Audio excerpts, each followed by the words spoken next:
আপনারা জানেন যে গত 25 তারিখে সংগঠিত চাঞ্চল্যকর স্কুলের পিকনিকগামী বাস ডাকাতির রহস্য উদ্ঘাটন, মালামাল উদ্ধার ও আসামি গ্রেপ্তার কে কেন্দ্র করে আজকে আপনাদের সামনে আমি এসেছি। তো আমরা যেটি জানাতে চাই, মূলত আমরা ঘটনাটি ঘটার পরই আমরা বাস যাত্রী এবং ওখানে যারা পিকনিকরত যাত্রী যারা ছিল তাদের সাথে আমরা যোগাযোগ করি এবং তাদের কথোপকথনের মাধ্যমে গোপালপুর সার্কেল অফিসারের নেতৃত্বে ওসি ঘাটাইল সহ আমাদের আবেদনিক দল সেখানে রাতভর অপারেশন করে এবং অপারেশন করে সেই এলাকা থেকে আমরা প্রথমে 4 জনকে আটক করি। তারা ছিল আইনাল, ফজলু এবং নাসির। এই 4 জন আপনারা যারা স্ক্রিনে দেখতে পাচ্ছেন তাদেরকে প্রথমে গ্রেপ্তার করি এবং তাদের কাছ থেকে আমরা কিছু মালামাল পাই। আমরা মোবাইল পাই, ডাকাতির কিছু সরঞ্জামাদি পাই, টর্চ লাইট, হাতুড়ি এবং রামদা সহ বেশ কিছু মালামাল আমরা তাদের কাছ থেকে উদ্ধার করি। আমরা জিজ্ঞাসাবাদ করি, গভীরভাবে জিজ্ঞাসাবাদ করি। তাদের জিজ্ঞাসাবাদের মাধ্যমে আমরা আরো কিছু তথ্যপত্র পাই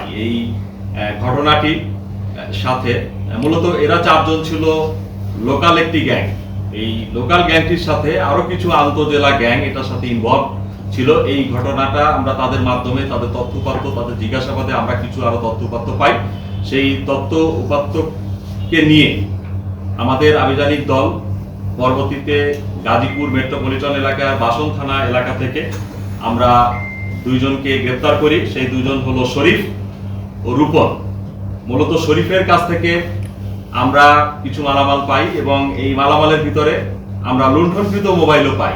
এখানে আরেকটি বিষয় আপনাকে বলি, এখানে যে শরীফকে আমরা এখানে যে গ্রেপ্তার করেছিলাম, সেই শরীফের বাড়ি মূলত পীরগঞ্জের রংপুর এবং তার কাছ থেকে যে তথ্যপত্র পাই যে এই গ্যাংয়ের সাথে উত্তরবঙ্গের রংপুরের একটি গ্যাং জড়িত। আরো মজার বিষয় হলো গ্যাংই বিভিন্ন জায়গায়, আমাদের আন্তঃজেলা বিভিন্ন জায়গায় ডাকাতি কার্যক্রম সংগঠিত করে।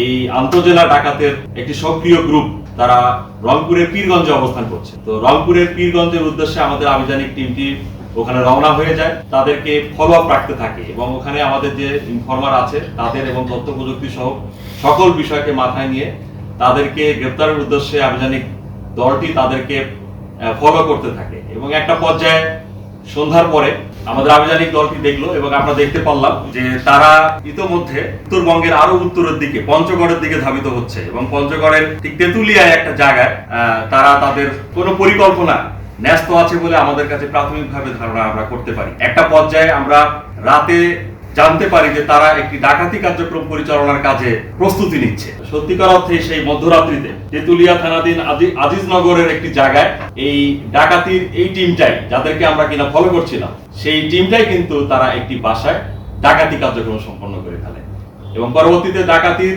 এই মালামাল সহ বিভিন্ন পয়েন্টে আমরা যে ইনফরমেশন গুলো দিয়েছিলাম পঞ্চগড় জেলা পুলিশকে, তেঁতুলিয়া থানা পুলিশকে, সেই ইনফরমেশনের মাধ্যমেই তারা 5 জন ডাকাতকে ধরতে সমর্থ হয় এবং কিছু মালামাল রিকভারি করতে সমর্থ হয়। এই লুণ্ঠনকৃত যে পিকআপটি ছিল এটাও কিন্তু একটি আলামতের পার্ট এবং এটিও তাদের এই ডাকাতি কার্যক্রমের পরিচালনা বিভিন্ন ভাবে। এবং রূপন সে নিজেও কিন্তু ড্রাইভার, সে নিজেই এটা কিন্তু ড্রাইভিং করে বিভিন্ন জায়গায় এই পার্টিকে নিয়ে যায়।